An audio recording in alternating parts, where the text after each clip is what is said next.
Week 18 of the fantasy baseball season, and here's a few pitchers I look to sell and trade this week. The first pitcher, Hunter Greene of the Cincinnati Reds. It's been a tough year for them. After last year, they had some success, and now this year it's been an off season, and they're not going to make the playoffs unless they go on some run. But Hunter Greene's definitely turned his season around from last year to this year. On the year, 130 and a third, 8-4 record, 149 Ks at 2.83 ERA, 1.02 whip, and 11 quality starts in the last month of the season.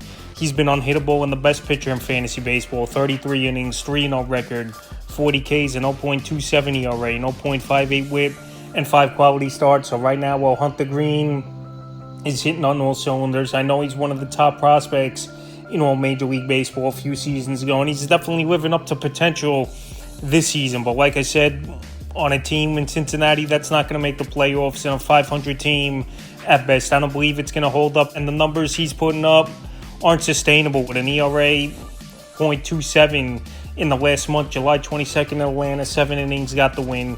2 hits, no runs, 3 walks, 7 Ks, a quality start. July 28th at Tampa, 7 innings, no decision.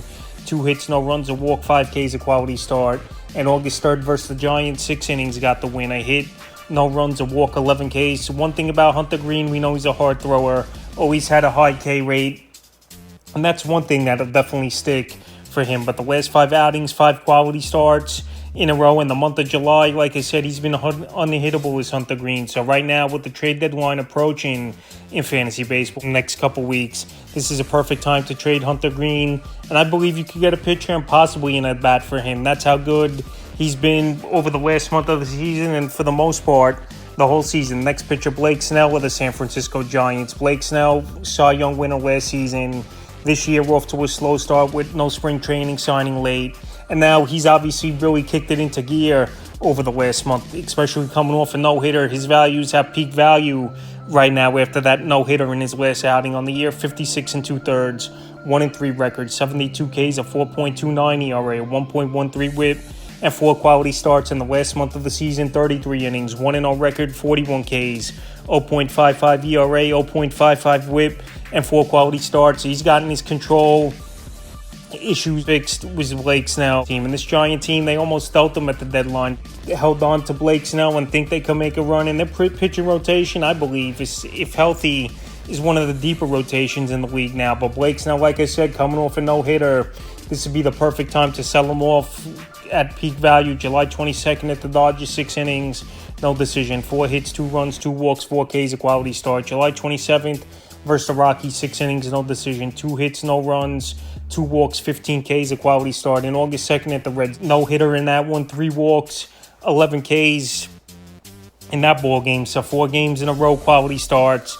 He's going out there really mowing his opponents down. And like I said, well, he's at peak value, and it's been a tale of 2 tapes. One of the worst pitchers in all the major leagues the first half of the season, and then coming off the injury list and turning things around here in the second half. And he's got a great matchup August 7th at the Washington Nationals. But like I said, right now would be the time to sell off Blake Snell. Last season, Cy Young winner, second half, the best pitcher in Major League Baseball. But at peak value right now, and still in a small sample size this season, he's a sell-high pitcher this week. I'm not saying dump him for anything, but I believe after coming off a no-hitter, any pitcher's at peak value, and I would sell him. Next pitcher, Ben Lively of the Cleveland Guardians. Ben Lively, it's been a surprising year for him with the best team in the American League record-wise, the Cleveland Guardians. 10-6 record, 105 1/3, 90 Ks, a 3.42 ERA, a 1.15 whip, and 7 quality starts. In the last couple weeks, 12 innings, 2-0 record, 10 Ks, 2.25 ERA, an 0.83 whip, and 2 quality starts. So Ben Lively, obviously, he wasn't even planned to be in this rotation early on in the season for this Cleveland Guardian team, but he got a couple starts, and he stuck the whole season. Tristan McKenzie, he hasn't been good this year. Gavin Williams, he's missed the majority of the season. Logan Allen, he was in the minors for a little as well. And Lively, like I said, he's held on to a rotation spot, and he's made the most of it. And he's one of those players that you picked up off the waiver wire. Anytime you could pick up someone off the wire and flip him in a deal with someone with more of a track record and consistency, that's what you do. And with Lively, I think that's the case. July 21st versus San Diego, 5 1/3, got the loss. 6 hits, 2 runs, 2 walks, 2 Ks. July 26th at Philly, 6 innings, got the win. 3 hits, a run, 2 walks, 6 Ks, a quality start. And August 1st versus the O's, 6 innings, got the win in that one. 4 hits, 2 runs, a walk, 4 Ks, a quality start. Lively last season, we saw some decent flashes from him. But then, obviously, the second half of the year with the Cincinnati Reds, he couldn't get anything going.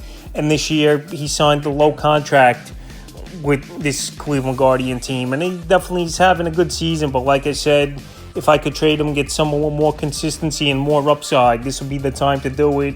Well, he's been pitching great and at peak value. Next pitcher, Bryan Woo of the Seattle Mariners. Bryan Woo definitely having a great year for this Mariners team. Injuries and the workload is why I would sell off Bryan Woo. I know ERA is amazing this year. He just don't go deep into ball games, and he don't really qualify for wins. And his strikeout rate is very low on the year, 60 2/3, 5-1 record, 43 Ks at 2.08 ERA, 0.87 WHIP, and 5 quality starts. So right away, like I said, 60 2/3, only 43 Ks. Only 5 quality starts, so right there's a little bit of a red flag. Even though I'm not saying every pitcher has to go out there and have a high strikeout rate, but obviously it would be nice for Bryan Woo to get more wins on this Mariners team. And over the last few games for Woo, July 21st versus Houston, 5 2/3 got the win.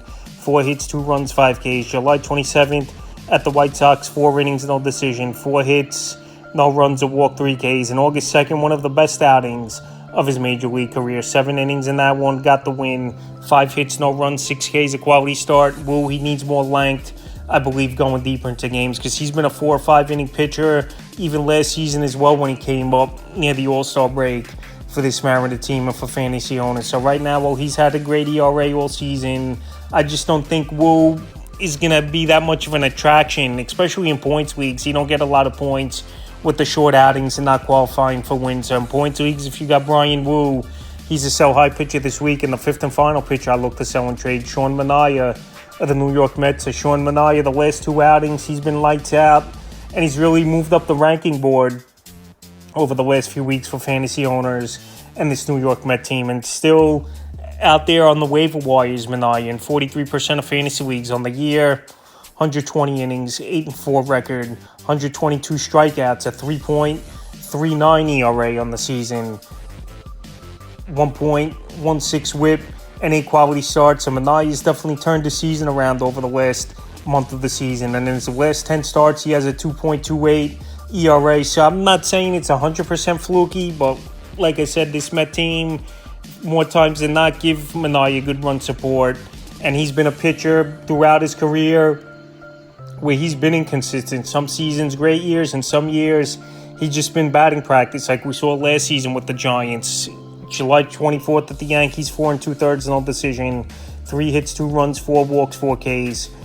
July 30th versus Minnesota, 7 innings, got the win. 2 hits, no runs, a walk, 11 Ks, a quality start.